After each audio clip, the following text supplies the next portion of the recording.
I guess this is your chance to ask questions as well that don't involve grey walls. What are some of, I mean, just first question from me, what do you think some of the biggest changes we're going to see around site sheds over the next 10 years? So for you, the biggest impacts, whether those are environmental or social? I guess for me, one of the biggest changes I've seen just over the last year has been more and more inclusion of carpet. Like years ago, people said, carpet on sites doesn't work, there's a hole, it's going to get dirty, you know, like don't do it. So a few brave sites have started to do it, and they've realised what it does for echoing, what it does for kind of attenuation and making the space feel better. It's really lifted it. I think we'll see more and more of these kind of office transitions into these spaces that make them feel a bit more humane. I think that what I've always said to my teams is that a space that makes it feel like you could hose it down at the end of the day doesn't make you feel valued as a person. It's like, we don't even trust you to look after this space we provided. And whilst that may be true, I totally get of like events, you know, music festival, yeah, right, there's some, you know, people rocking around there that are a bit mucky. But, you know, like this is somebody's work, this is not somebody's workplace, and I think we need to have a different quality for somebody's workplace. We need a lifting of a standard where you expect somebody to spend 60 hours a week, you know. So, yeah. I think the desire to hose my son's bedroom down. Yeah, it could be valuable. But site offices, no. Yeah. 10 years' time, biggest changes you'll have seen? Yeah, I was going to pick up on that. Yeah, human health standards. So we used to just put boxes on site and tell people to work in them. Same thing. I think carpets, there's a big push now very much on respiratory impacts on workers with lighting. I think there'll be a big push on lighting. So, you know, this room's lit okay, but still it's just standard fluoros, where I think people are going to now start moving into that office space and say, no, look, this lighting's too dull, it's going to impact, you know, people getting headaches, people unwell because of, you know, the colours or the work or the dust or the smell, just all those sort of things. We're going to really be tapped on. The amount of workers that we have to do our jobs is getting smaller and smaller, and so they will just move. And so we'll see people, you know, move from one job to another, and part of their issue will be a bit more money, and it's a much better place to work. And I'm going to go work at Barangaroo instead of work across there. The people are going to the workers. I know you've got all these really great initiatives, and that obviously everyone reacts really positively from them. But it was mentioned before, you know, when times are tough, where would that motivation to, you know, have all these things when you can always go back to the standards and people have survived with it before? How does sustainability last, and when economic times are really tough? Like, how do you push it? If I could push it, I think that's why this needs to be done. You used the word before, innovation, and particularly collaboration. If we lifted the standard of the site sheds that were available, and though, you know, that may come with an increased fee, but over time, if all the new builds are going to come through with the thicker walls, if all of them are going to come through with carpet, and that's what the market wants, then we're just going to see that evolution. And so I don't see, when times get tough, that the supply's not going to be there. People aren't going to say, no, can you give me a site shed without the carpet? Because we'll get hit with the same thing. Well, every site shed comes with carpet, and we'll charge you more to rip it out. I think we'll just get to that stage where, you know, waterless taps, or, you know, taps with you know, quick release, or the lock ones that save water, they would just be the standard. And so if you want to, you know, get a toilet block with, you know, urinals that run all the time, you're going to have to pay more. That's how I think. Matt? Yeah, I think what you'll see is, what I've experienced with this project over the last couple of years has been, once people experience it, they will not go back. So it's kind of, once you've worked in a great office, to go back to a poor, cheap office, you'll start to push back on the construction manager that thought they were doing the right thing. And what we've seen on some of our sites is that even when they have no money, they're finding money for the fish tank, for the plants, for the whatever, you know, like they just see it as a morale kind of issue, and you kind of, people won't tolerate or accept not having it. What I found most interesting in terms of going from Williamtown, which we did pay a premium for, undoubtedly for, but it was a 6-year project and we kind of rationalised it. The next project was your communal garden, got no extra money, not going to do this. And they got given They managed to access a grey like this open plan space, and they did everything that NAC did, the open plan furniture, the fish tanks, the plants, but it didn't work. Like the grey was still too overpowering, and so I think you've got to do the whole thing. If you only have half it, they didn't want to go carpet. They didn't trust they could keep the place clean, and so it still had the vinyl floors. It still had the hose down effect, but it just had some plants and things, and it wasn't enough. It didn't make enough of a difference. I can remember the moment about 3 years ago, just in answer to your question, being given a tour by a leading law firm here in Sydney of their new 6-star Green Star fit out. And I can remember passing on my compliments, saying how great it was to be touring the space and that they'd made this leap. And they looked at me almost as if I was stupid, because what they were saying was, this is what you do to get good staff. This is the new normal. And people won't be taking a step back from that if they expect to be in business in 5 or 10 years' time. And I think this is very much the case with site facilities as well. Lindsay, is that something you're seeing the same sort of thing? Do you expect the market to continue to develop like that? I think so.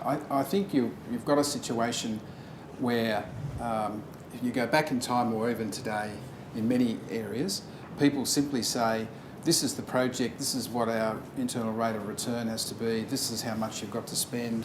Therefore, project managers reduce the costs wherever they can, and often the site facilities were aspects of what suffered. Going forward, the board of ACA is saying, well, we're not going to attract young people into the industry, particularly professional young engineers or others, and the diversity of that workforce, if the industry cannot provide the sort of work environment that those people are looking for. The competitive nature of that process now is quite significant, and the construction sector is losing a lot of people to other industries. They're going to work for banks or lawyers or a whole range of other professional organisations. So if you're a contractor, and also looking at it in a procurement sense, we're going to head down a path where there'll be incentivisation from the client to the contractor in order to ensure that that project is completed not only ahead of budget but ahead of time, and the dollar differences that equate to that are quite significant. So I think the problem has been people haven't been looking at the downstream dollar impact of not having this type of facility in place, or other things that you offer people as incentives in the workforce. And there's a recognition that if this doesn't take place, and if other things don't take place, such as I said, 5-day work weeks, however you fit it together, job sharing and everything else, the industry is not going to survive it, because the pressure on delivery of projects is getting harder, and getting the right people, getting them to go where you want them to go, they're just going to say, no, I'm happy in my own work-life balance working for lawyers now, or working over here. So if the industry doesn't make that change, then it's going, in 5 years' time, it's got a major problem. Yeah. And the clients are also looking at that as well, because if you're a government client and you're looking at big projects and how they're going to be completed on time and on budget, etc., they've got the political push which is behind them now, and so they're saying there's an incentive here. And if you look at what they do in the UK, they operate an early contractor involvement process and a 2-stage incentive process, so that there is an incentive to complete projects well ahead of time and budget, and to avoid disputes, because they don't add value at all. But you can't do that if you don't have the staff to be able to make it happen. So I think that when we talked about cultural change, it's a cultural change in the old school project or site managers that is going to be part of this process. They're going to have to change. It's not going to be a situation where you can bully people into working 25 hours a day. If we look at mental health, which ACA spent a lot of time with, and we've been working with mates in construction, etc., we had this big concentration over the last decade on safety, and the number of fatalities in the industry has gone down quite substantially over that period, but it's still got to a level where it's not quite getting to where it ought to be. So if you said, for argument's sake, there are 40 fatalities per annum in the industry, if you look at the number of fatalities through mental health in the construction sector, that's 6 to 7 times that number. So when you equate that, you go, oh, hang on. So we're spending all this time, money, effort on site safety for people in terms of falling from heights and other things, plant. When you look at mental health, what's happened? You know, the 6 or 7 times the number of fatalities, and what is industry doing about it? So part of that is work-life balance. It's having site facilities that make people happy to be at work. I didn't want to actually say that, but I genuinely do believe grey walls are soul destroying. So I think the dynamic is changing. That's all I guess I'm getting at. So it's gone from that I can work out the dollars of what I'll save on a project to looking at the organisation as a whole and them saying, yeah, but if we don't get these projects completed the way they should be, the impact on us is a lot more than just that little bit. And I think that's the key. Really valuable point. There's a question over on this far side, yes? More comments because I'm listening to everything and it's all positive and I like a lot of stuff I hear, but I mean the reality is things are market driven. You need to have some, you know, the regulations now, the amenities in 2011, 240 is very all over the place and very ambiguous, to say the least. Lendlease, hats off to you, you're top of the tree and you're trying to set the standards. But there's a lot of people and a lot of construction out there. We've got the biggest boom. You ask why things changed in mining, why it changed in oil and gas. I spent 4 years in oil and gas. It's because they couldn't attract the people out there, and the money's one thing. It's hard enough being out in isolation anyway, so they've got to improve things to try to get some gyms and facilities and all those type of things. So it is market driven, right? And as much as you're at the top end, you've got a lot of, even our quality of buildings out there now, from a lower tier contractor, is way substandard. People are going to be finding themselves a lot of issues later on the track. And we're talking about site sheds, site facilities. And I think we need to raise them, but we still have the, like 1 metre per square per person. So a 40-foot shed, you get 36 people in it. You can't get 36 people in it. But when you've got a money-driven industry, that's what they try to do. And you can't have a massive leap in the facilities for the office workers and have other construction workers. Construction workers, 5-10 to 1 as staff.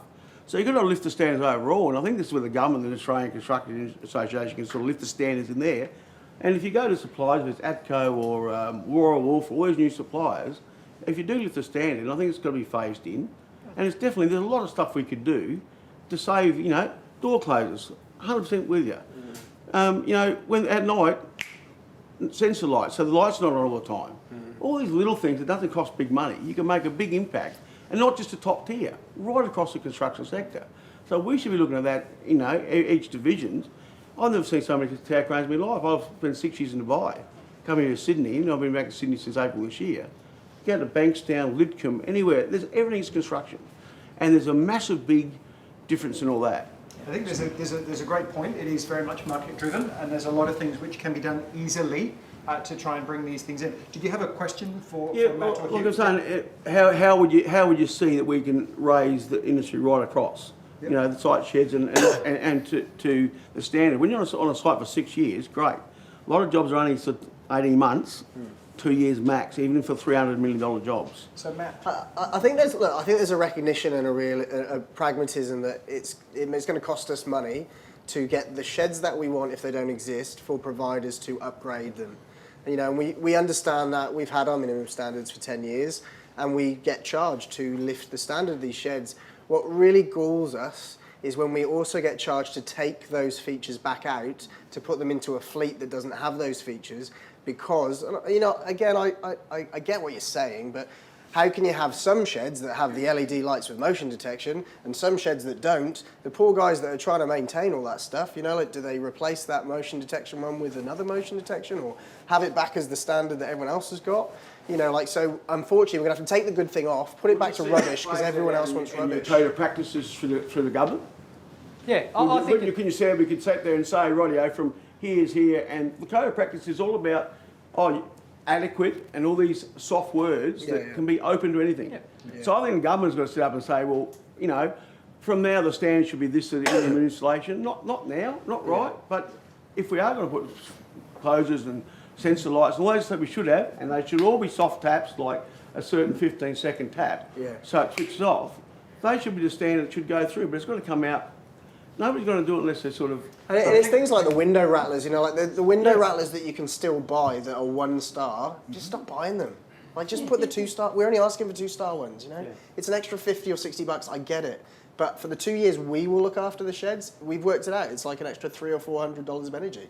So, you know, like if you must charge us the 50 bucks, which it'll be there for 10 years, you should really only charge us $5 or $6 because you're going to get 10 years worth of it. But if you must charge us the 50 bucks, don't charge us $100 to take them back out again, which is what we've had in the past. It's the way that we're doing it. I think collaboration and working with the suppliers. And like they said, we want competition. So if someone's going to charge the same price for a 1-star air conditioner or the same price for a 2-star and not going to charge you to get the 2-star pulled out, then they're probably going to attract more of the market because the likes of the clients and the likes of the industry are going in that direction. And so, you know, there's complaints about, you know, getting charged fees for pulling things out. Now, if that was... If the standard and everyone was going to knock on, you know, the supplier's door and say, no, we need auto door closers, and the suppliers hear that from every single one, guess what? Every shed will come with auto door closers. You know, yeah, I don't think regulation works straight up, but I think it has to be, if it's going to be regulated, it has to be done with the industry, it has to be done in timeframes which will fit within their investment window so that we're not just... Because we can't survive if they go out of business, and likewise we're not going to make any friends by setting regulations that aren't achievable. So. I think as with green buildings, as with infrastructure, sustainable infrastructure, as with sustainable site sheds, there is a role for government and minimum standards, and there is a role for best practice benchmarks, and having both of those so that people are forced to do the very least, but then these benchmarks increase over time, I think there is a role for both of those. I think what you have to do is make sure those are in the right place. And paced at the right... So that change isn't too big that it scares people. Anthony, you had a question. Yeah, look, there's a few comments which I just want to pull together because they're quite good. And the first one was, you know, how do we know people won't slip back down to another standard? And the reality is they won't. You know, the mining sector used to have bunk rooms with external showers and toilets and ablutions and the like. People needed to attract people. They turned into individuals, 12 square metre en-suited rooms. It's not going back. Classrooms used to be really, you know, just a demountable building with nothing else in it. They're now highly spec'd learning areas, and they're not going to go backwards. The thing that got them there, though, you know, you guys kind of keep pointing to us, the suppliers. The thing which lifted the standard was the users. Yeah. You know, users giving suppliers consistent standards that you expect is what we love. The reason, I mean, your point, Matt, is absolutely true about, you know, being charged to pull something back to a terrible colour at the end of that. But the reality is, if 95% of the people in the sector are asking for grey walls, that's the standard. If this building goes back tomorrow and it's linking up with different modules which have got different colours, it doesn't work. The electrics don't work, all those things work. So having a standard that's consistent is a great place to start. And then we actually want that. And I think that's why it will improve over time, because there's a compelling investment reason for us, which is that over the long term, this is where the standard's going, that's what we're looking for, and everybody's going to want it. And then market competitiveness just works itself out. So I think you're on the right path. It's you guys got to drive it. Good point. Any last questions for either Matt or Hugh? It's really about timeline, guys. So I've read everything that's been said here. Hugh, I think you're going in the right place there, mate. For us, Coates Hire, large owner of this type of equipment, big investment. We own it for a long time. Very inspirational what I'm hearing here today. And I don't see that any of this stuff can't be achieved. But for us, as the owner of the equipment, the manufacturers will make whatever we ask them to do, whatever you ask them to. But we need to get more, I guess, idea of what your timeline expectations are. Because this product won't be available early next year. It probably won't be available until even late next year or mid next year, some of them, you know what I mean? But long term, wide scale, it's not going to be available for 5 to 10 years, like what you said there. So I think that's the biggest concern the hire industry has, is what's the expectation around timelines? That's my question. I don't know what to say. As I said before, this was 2 years. I've been out of ACA and RCLG, but it was very very early on in that piece where we were discussing that said we need ACA on board. I don't, you know, it started in one of those two groups, but the importance of ACA is that it has all of the constructors, managing directors on that area, because we knew from day one that if we didn't have everyone on board, then it wasn't going to happen. So now we've got everyone on board, we're launching, and now the process is, I don't think it, like I said, maybe 2023 I'll start seeing some of these standards. So we're about to go an investment period for portable buildings. Darren's category manager worked through that. So we'll certainly take a lot of this stuff on board. But I'm not sure that we're going to be able to do too much with our existing stock. And we are talking thousands and thousands of portable buildings. I don't like just calling them sheds. So they're more than sheds. You know, especially this type of modular stuff is not just a shed. But this is what we've got, and it's an investment that we take for 10 to 15 years. So. Thank you. Any last words on that? No, I think there's parts to play from both the way that we use the space versus the skeleton of it, and I think there's definitely we can't ask you to do everything. There's lots that we need to do ourselves. I think what we're seeing is inside there's lots of ability for us to modify ourselves, and so one of the things I see, the immediate challenge, and Anthony made the point, one of the biggest challenges is walls.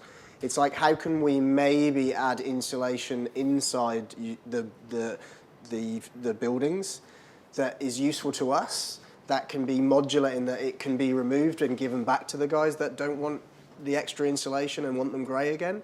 Like, what kind of solution could we do to line the insides of these walls by 20 or 30 mil to give us the insulation, give us the acoustics, give us the white?